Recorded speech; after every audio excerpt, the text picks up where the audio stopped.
Olá, você que está aí do outro lado dessa tela. Você já leu O Corcunda de Notre Dame?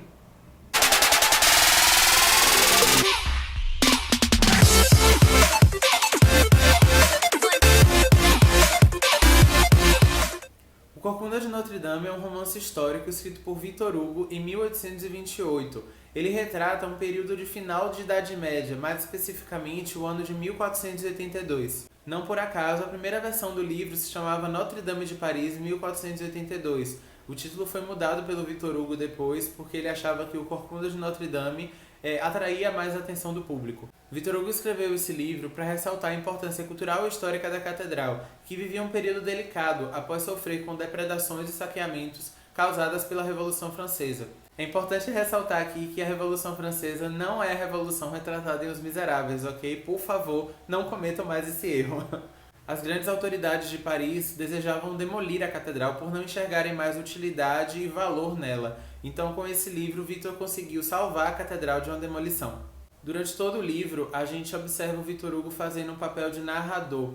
É muito fácil observar que o livro possui duas linhas temporais diferentes. A linha temporal onde se passa a história da catedral, de Quasimodo e tudo mais no final da Idade Média, e a linha temporal narrada pelo Victor Hugo. Então, Victor Hugo está narrando essa história a partir de onde ele está no momento, 1828. E a história se passa em 1482.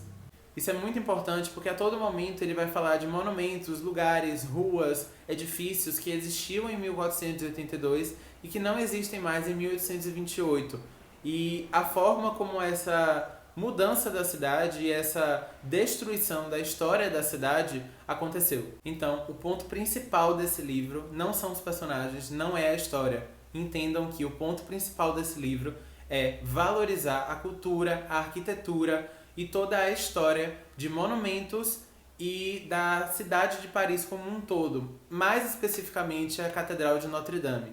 Tudo isso embasa a teoria de que o personagem principal da história não é o Quasimodo, não é a Esmeralda, o Frollo, ninguém. O personagem principal é a Catedral de Notre Dame. Mas é claro que essa história tem seus personagens, eu diria que são 6 personagens principais. Eles retratam classes sociais diferentes da sociedade parisiense daquela época e sua relação com a catedral. O primeiro deles é o divertidíssimo Pierre Gringoire, que é um poeta que está sempre ali pelas ruas de Paris. Ele cruza os caminhos de todos os personagens e basicamente influencia todos os eventos principais que acontecem na história. O segundo deles é o Jean de Moulin. Ele é um estudante universitário bem boêmio e tudo mais, e ele é irmão do arquidiácono Frollo. E aí, já que a gente já falou do Frollo, a gente pode falar dos 4 personagens mais conhecidos pelo grande público, que eu acho que foi muito influenciada também pela animação da Disney, que são o Frollo, a Esmeralda, o Phoebus e, é óbvio, o Quasimodo Corcunda. E aí, o que é importante falar sobre essa animação aqui é a diferença dela para o livro. Eu acho que a maior diferença aqui está nos personagens. A essência da história do livro está aqui. Óbvio que o filme deixou a história bem mais leve e acessível para crianças, apesar de ser um filme bem pesado. Mas eu acho que a principal diferença dessa animação para o livro está nos personagens. Então, quando a gente fala do Frollo na animação, ele é um personagem que é um juiz e ele é um vilão nato. Ele é cruel, ele é mau e ele tem intenções maldosas para minorias, para o próprio Quasimodo e para todas as pessoas a quem ele não tem uma relação de respeito mútuo. O Frollo do livro, ele é um arquidiácono, que foi algo que a Disney mudou para deixar a história um pouco mais leve. Seria muito estranho se a gente tivesse um padre desejando sexualmente uma cigana. Eu acho que a principal questão de Frollo é que ele é um personagem muito ambíguo. No livro, ele tem essas duas facetas. Ele tem a faceta da maldade, de ser capaz de cometer atos muito cruéis e pesados de se ler, mas ele também tem a faceta mais bondosa e empática com o sofrimento de outras pessoas. A Esmeralda é a personagem que eu jamais esperaria que fosse ser tão diferente do filme. A Esmeralda é uma cigana que vive ali nas ruas de Paris e dançando e conseguindo o dinheiro dela dessa forma, com sua cabritinha de Jale.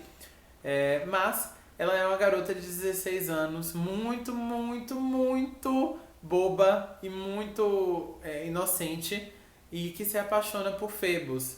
E ela comete todo tipo de loucura por esse amor, e comprometendo inclusive a própria segurança. E ai, é muito, muito irritante ver a forma como ela consegue ser burra por causa desse homem. E aí, falando de Phoebus, é outro personagem também muito diferente. Ele não é aquele príncipe da Disney bondoso e com valores morais muito bonitos que defende a cigana e é amigo do Quasimodo. Ele é um babaca. Ele quer curtir a vida, ele fica ali galanteando todas as mulheres que dão atenção pra ele por ele ser um oficial do exército, e ele usa a Esmeralda.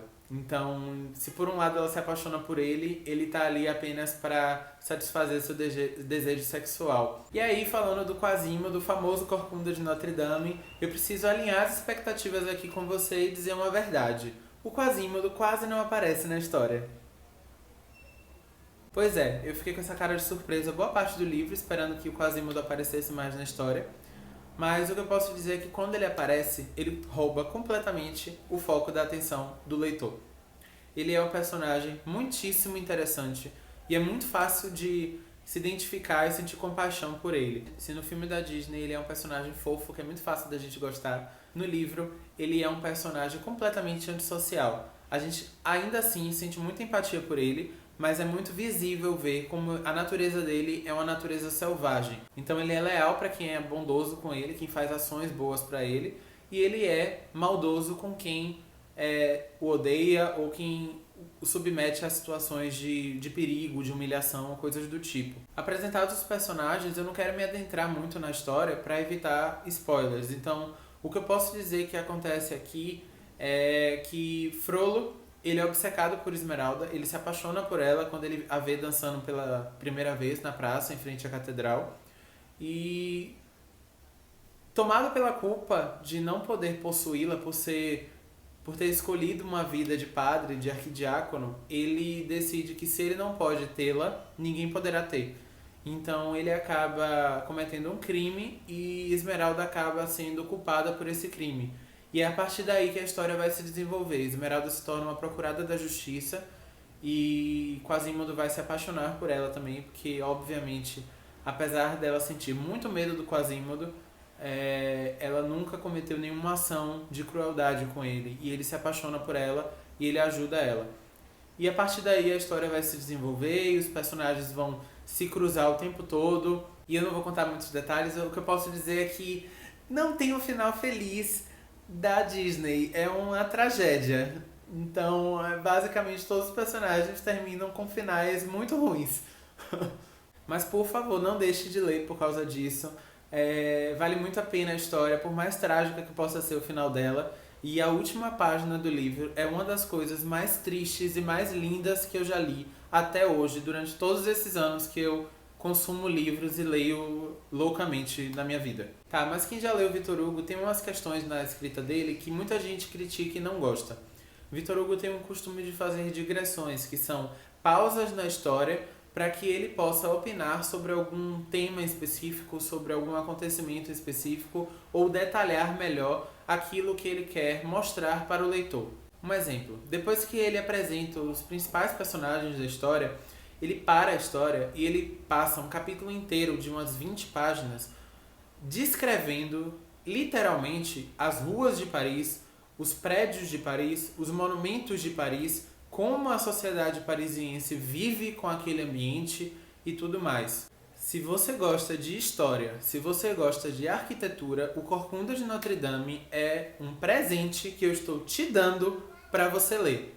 Porque essas digressões são extremamente ricas com acontecimentos históricos, com descrições de acontecimentos históricos, descrições de arquitetura de grandes edifícios da Paris antiga e da Paris moderna. Ele detalha todos os tipos de esculturas, todos os tipos de arte que estão ali na catedral. Ele mostra como a catedral, ao longo do tempo, foi se renovando à medida que a arte ia se renovando. Então, ela tem períodos de arte gótica, ela tem períodos de arte renascentista. Então, a forma como aquelas camadas foram se sobrepondo e a forma como a catedral de hoje não é a catedral que era na Idade Média. Porém, se você não se interessa, eu confesso que é um pouco chato, porque são ali 15 páginas, 20 páginas falando de coisas que não tem nada a ver com a história. É basicamente um livro teórico sobre arquitetura e sobre história.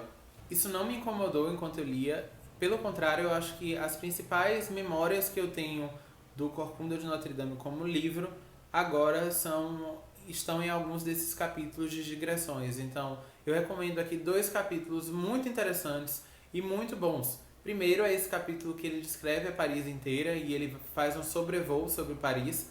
E é muito interessante nesse capítulo aqui você ir no Google Imagens e procurar um mapa da Paris daquela época. Eu fiz isso e é muito mais fácil de ler, muito mais gostoso de ler e interessante. Você vai digitando ali os nomes das ruas, os nomes dos monumentos e vai olhando o mapa como ele vai descrevendo. É muito fácil de entender enquanto ele descreve tudo, mas o mapa ajuda você a visualizar melhor.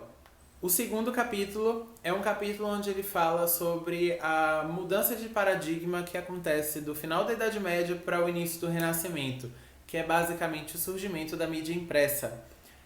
Eu achei interessantíssimo a forma como ele conta como a sociedade parisiense esquece os modelos anteriores e como novos meios de comunicação, novos meios de produzir arte se tornam mais fortes na sociedade e deixando os antigos meios obsoletos. Bom, eu espero que vocês tenham se interessado por esse livro. Eu, sinceramente, gostei muito, muito, muito. Era um livro que eu sempre quis ler e nunca tinha tido coragem, porque eu sempre tive um pouco de receio de não gostar dessa literatura mais clássica e mais antiga. Mas eu sou muito fã do filme da Disney, do Corcunda de Notre Dame. É uma das minhas animações favoritas da vida. E eu precisava ler esse livro aqui para entender completamente como era a história. E eu recomendo muito essa edição aqui da Zaha. Essa é a edição de luxo, ela é maior. Ela tem uma edição de bolso também. Ela é toda ilustrada e tem notas de rodapé. É uma edição muito bonita, muito gostosa de se ler. Recomendo muito, capa dura e tudo mais. Então, pra mim, valeu muito porque as notas de rodapé ajudam a entender um pouco as questões históricas, questões da vida do Victor Hugo e tudo mais. Bom, se você gosta de romance histórico, eu recomendo muito que você leia o Corcunda de Notre Dame. Victor Hugo retrata aqui a miséria humana e a ambiguidade humana e como o ser humano é capaz de amar e ser cruel ao mesmo tempo e principalmente por causa do amor que o ser humano sente, ele consegue ter ações muito boas e muito ruins. Isso é um tema muito recorrente na obra de Victor Hugo, a gente pode observar isso em Os Miseráveis também. E aqui ele faz muitas críticas sociais, muitas críticas políticas. É um livro muito denso e muito rico em todas essas questões culturais, históricas, filosóficas e políticas. Então, deixo aqui minha contribuição, minha indicação. Leiam Corcunda de Notre Dame e depois voltem aqui para me dizer o que é que vocês acharam, tá bom? É muito interessante comparar também os dois, o livro e o filme. Então, se você gostou desse vídeo, eu vou repetir, deixa seu like, comenta, compartilha com os amigos. Eu quero saber se vocês gostam do filme, se vocês já leram o livro, se vocês vão ler o livro, o que é que vocês acham do livro comparado com o que eu achei. Eu quero criar esse canal de discussão aqui entre a gente para saber a opinião de vocês também. Não esquece, por favor, de interagir. Isso é muito importante para o vídeo, para o canal. E é isso. Eu espero vocês no próximo vídeo. Até mais!